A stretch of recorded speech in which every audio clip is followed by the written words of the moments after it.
Research series မှာအရန်ချစ်တဲ့ Contata အနေနဲ့ပရိသတ်ရဲ့အချက်ကိုသိမ်းပိုက်ထားတဲ့ Peter Van Tassel အကြောင်းပရိသတ်များရှင်ဒီကနေ့မှာတော့အရန်ချစ်တဲ့ Contata အဖြစ်ကိုပရိသတ်ရဲ့အချက်ကိုရရှိထားတဲ့ Peter Van Tassel ဝီထဝန်အကြောင်းကိုပြောပြပေးသွားမှာပဲဖြစ်ပါတယ်။ Peter Van ကို1998ခုနှစ်ဒီဇင်ဘာလ9ရက်နေ့မှာ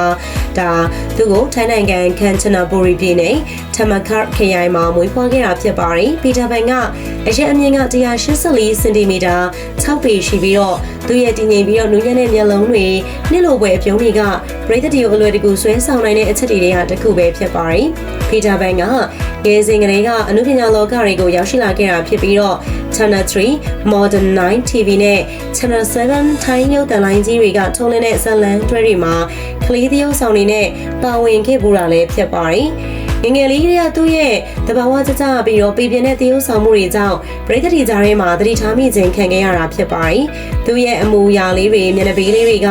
ကလေးတယောက်ဆိုပေမဲ့ပြည်သရုပ်ဆောင်နိုင်ခဲ့သူဖြစ်ပြီးတော့ကြီးလာတဲ့အခါမှာဆိုရင်ဘယ်လောက်ထိတော်တဲ့သရုပ်ဆောင်တယောက်ဖြစ်လာမလဲဆိုတာကိုခံမှန်းလောက်တဲ့အထိပါရမီရှိတဲ့သူလေးပဲဖြစ်ပါတယ်ရှင်။ကလေးသရုပ်ဆောင်ဘဝကလေးကအောင်မြင်မှုတွေကိုရရှိခဲ့ပေမဲ့ Peter Van က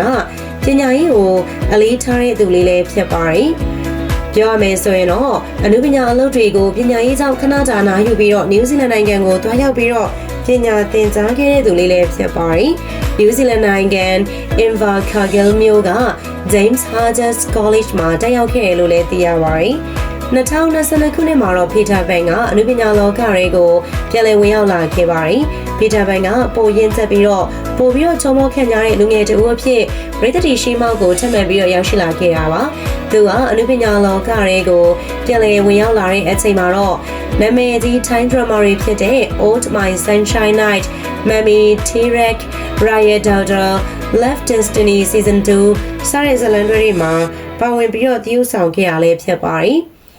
သူကကြာရဇက်ရုပ်ကိုပြင်းသရုပ်ဆောင်နေတဲ့သူတယောက်ဆိုတာသူ့ရဲ့ဇက်ကောင်တိုင်းကတက်တည်ပဲဖြစ်ပါရဲ့ရှင်2025ခုနှစ်မှာတော့ Peter Van ကလက်ရှိထုံးလင်းပြသနေတဲ့ Research ဆိုတဲ့ဇာတ်လမ်းတွဲမှာ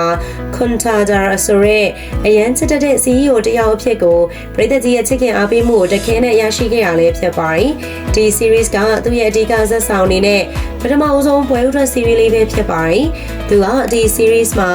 AC တည်ငြိမ်ခံညာချုံမောပြီးတော့အမြင့်စိန်တော်ကြီးအရှုံးပြရလောက်အောင်ကိုချစ်တဲ့အလိုလိုက်တက်ပြီးတော့ဂယူဆိုင်တဲ့နားလည်ပေးတဲ့ Contata ဆိုတဲ့ဇက်ကောင်ကိုPeter Van ကအံ့ဩစရာကောင်းအောင်အသေးစိတ်ပြပြစွာနဲ့ဖော်ပြနိုင်ခဲ့တဲ့သူပါ။ဒါကြောင့်လဲ Contata က Bian Fan ရဲ့ standard ကြီးတစ်ခုဖြစ်လာတဲ့ဇက်ကောင်တစ်ခုပါနော်။သူကဒီဇလန်အတွက်ဇက်ကောင်ရဲ့အတန်အနေမြင့်နေထိုင်မှုပုံစံစတာတွေကိုတကယ်ကိုပဲပြောင်းလဲတဲ့စူးစမ်းခဲ့ရတယ်ဆိုပြီးတော့သူကိုယ်တိုင်လည်းပြောခဲ့တာဖြစ်ပါတယ်။သူရဲ့ဖွန်ရဲ့ချိုရိုအခန်းနေရာလဲပရိသတ်တွေအသေးတရားရအားပေးနေရတာပဲဖြစ်ပါတယ်။သူတို့ရဲ့ chemistry တွေအဖို့လိုမရှိတဲ့သရုပ်ဆောင်ချက်တွေကြောင့်လဲဒီ series ကတကယ်ကိုလက်ရမြောက်တဲ့ series တွေတခုပါနော်။ Peter Van ကဆွဲမဲ့စရာကောင်းလောက်တဲ့ရုပ်ရည်ကိုပိုင်ဆိုင်ထားရုံမှက